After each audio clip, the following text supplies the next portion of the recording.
Le Seigneur soit avec vous. Lecture de l'Évangile de Jésus-Christ selon saint Jean. Gloire à toi, Seigneur. En ce temps-là, Jésus disait à ses disciples, « Moi, je suis la vraie vigne, et mon Père est le vigneron. Tout sarment qui est en moi, mais qui ne porte pas de fruit, mon Père l'enlève. Tout sarment qui porte du fruit, il le purifie en le taillant, pour qu'il en porte davantage. Mais vous, déjà vous voici purifiés grâce à la parole que je vous ai dite. Demeurez en moi, comme moi en vous. De même que le sarment ne peut pas porter de fruit par lui-même s'il ne demeure pas sur la vigne, de même, vous non plus, si vous ne demeurez pas en moi. Moi, je suis la vigne, et vous, les sarments. Celui qui demeure en moi et en qui je demeure, celui-là porte beaucoup de fruits, car en dehors de moi, vous ne pouvez rien faire. Si quelqu'un ne demeure pas en moi, il est comme le sarment jeté dehors et il se dessèche. Les sarments secs, on les ramasse, on les jette au feu et ils brûlent. Si vous demeurez en moi et que mes paroles demeurent en vous, demandez tout ce que vous voulez et cela se réalisera pour vous. Ce qui fait la gloire de mon Père, c'est que vous portiez beaucoup de fruits et que vous soyez pour moi des disciples. Acclamons la parole de Dieu. Louange à toi, Seigneur Jésus. Bonjour à tous.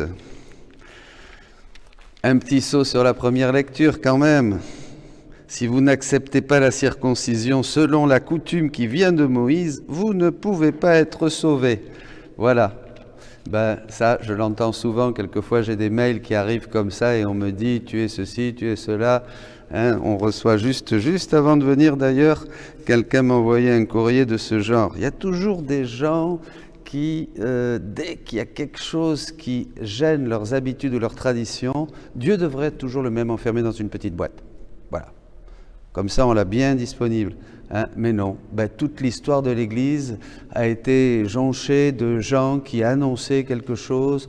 Regardez les prophètes dans l'Ancien Testament, regardez les hommes d'Église, les saints. Vous voyez, je pense à Saint Louis-Marie Grignon de Montfort qui a été persécuté un peu partout.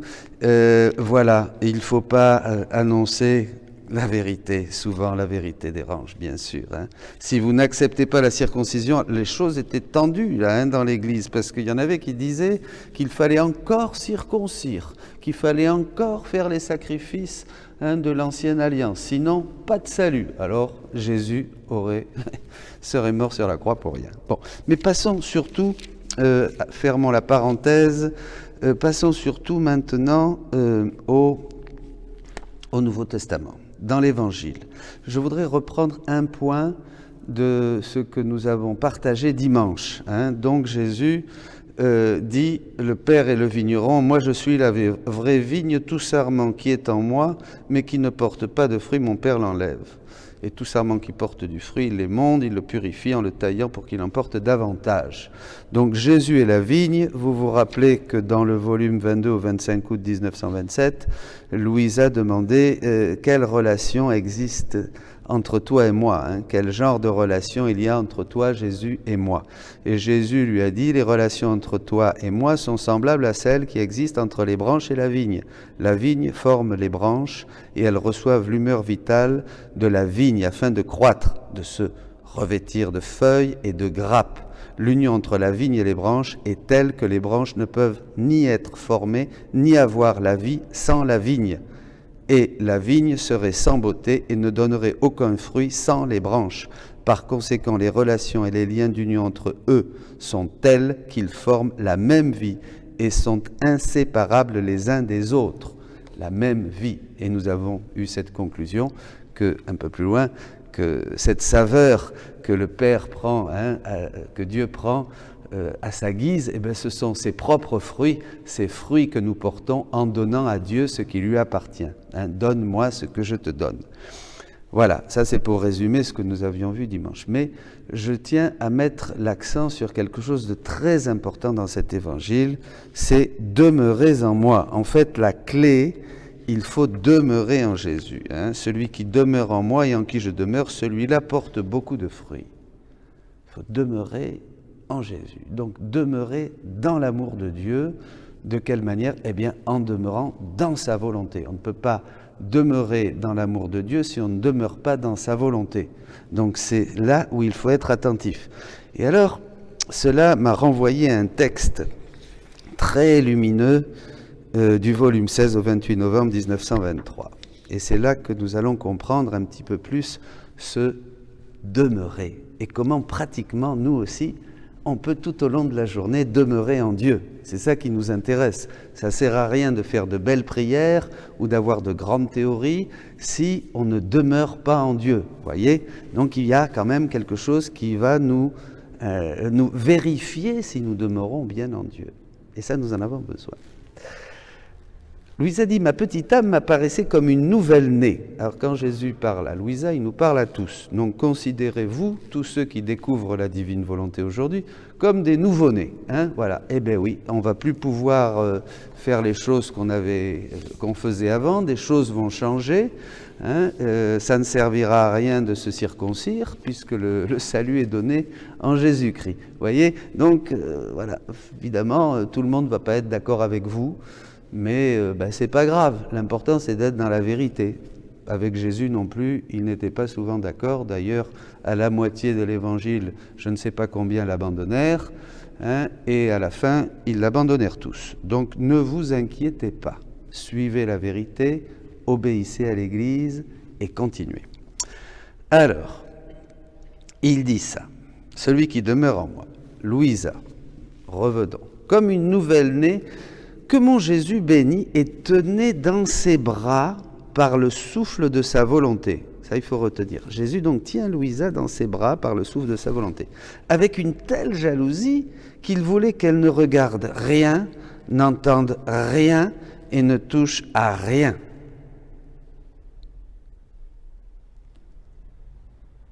Afin que rien ne la distrait.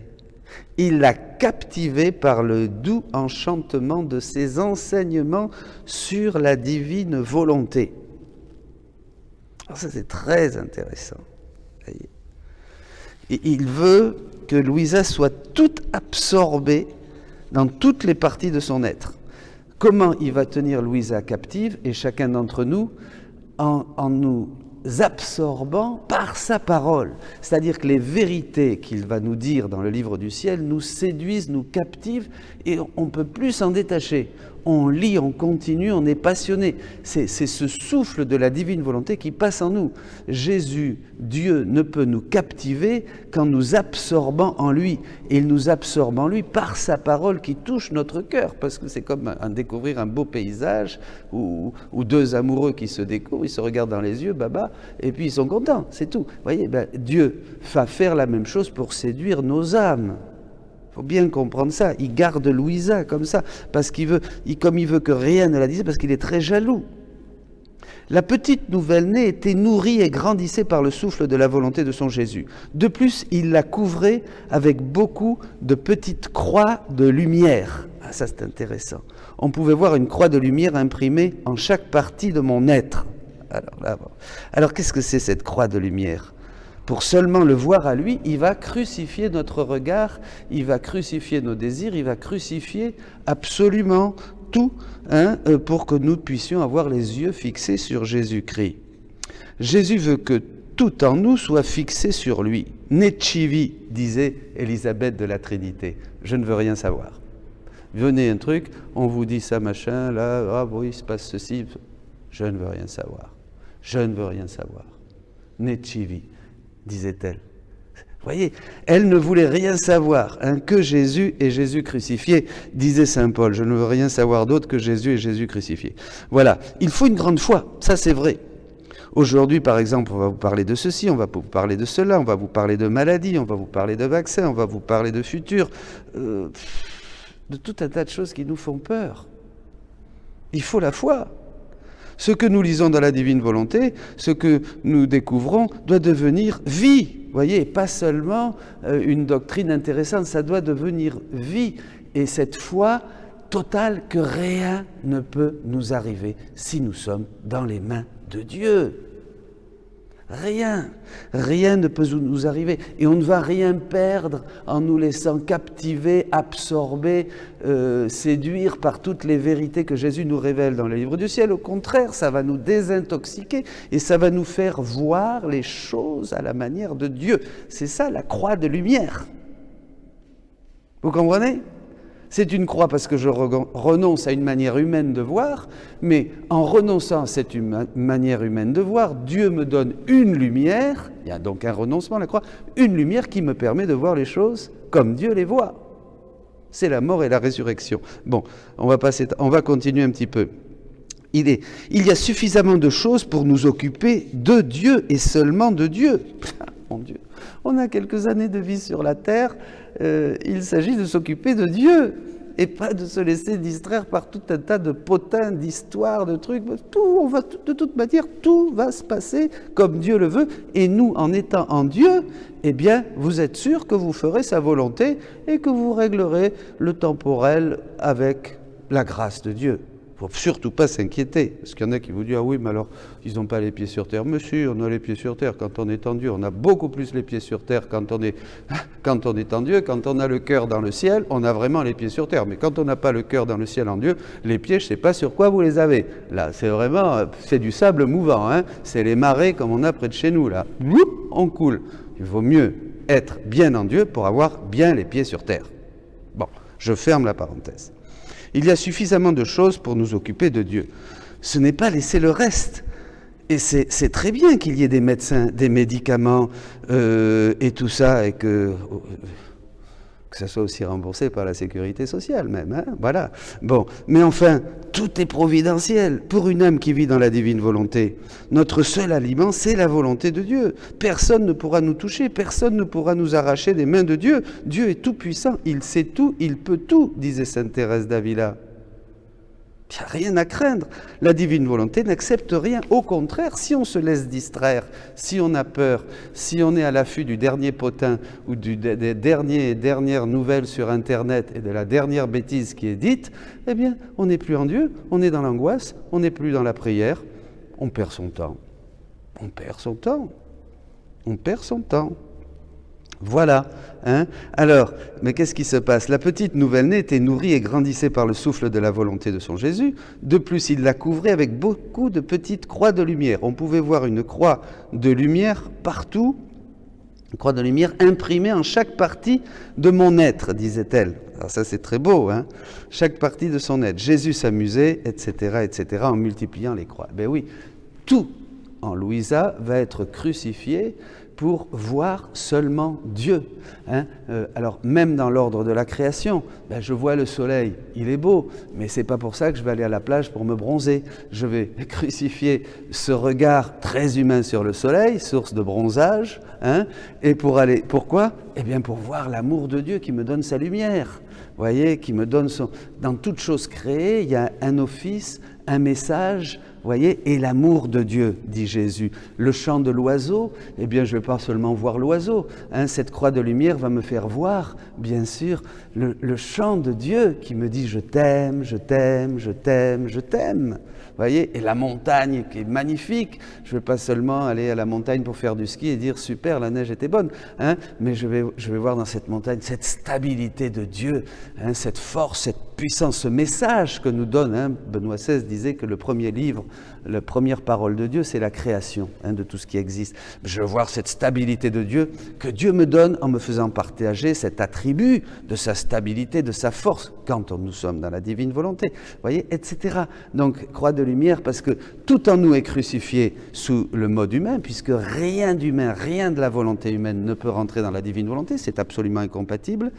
Et Dieu, à travers cette crucifixion de tout mon être, me donne la lumière, continue de me séduire, continue de nous nourrir et avec cette vie, hein, cette inséparabilité avec lui et cette vie. Donc, voyez, voilà le vrai sens de demeurer en moi. Celui qui demeure en moi et en qui je demeure, celui-là porte beaucoup de fruits. Et bien sûr, on porte les fruits de la divine volonté en nous.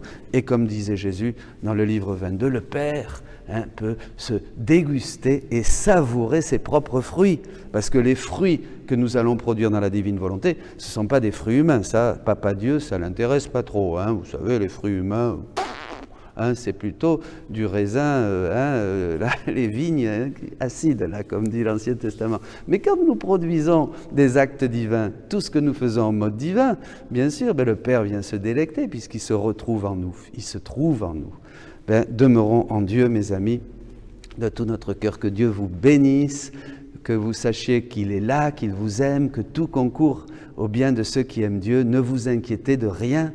Tout est providentiel, tout ce qui peut nous arriver, si nous avons vraiment, et Dieu seul connaît le secret de notre cœur en Dieu, eh bien Dieu sera toujours avec nous. Soyez bénis.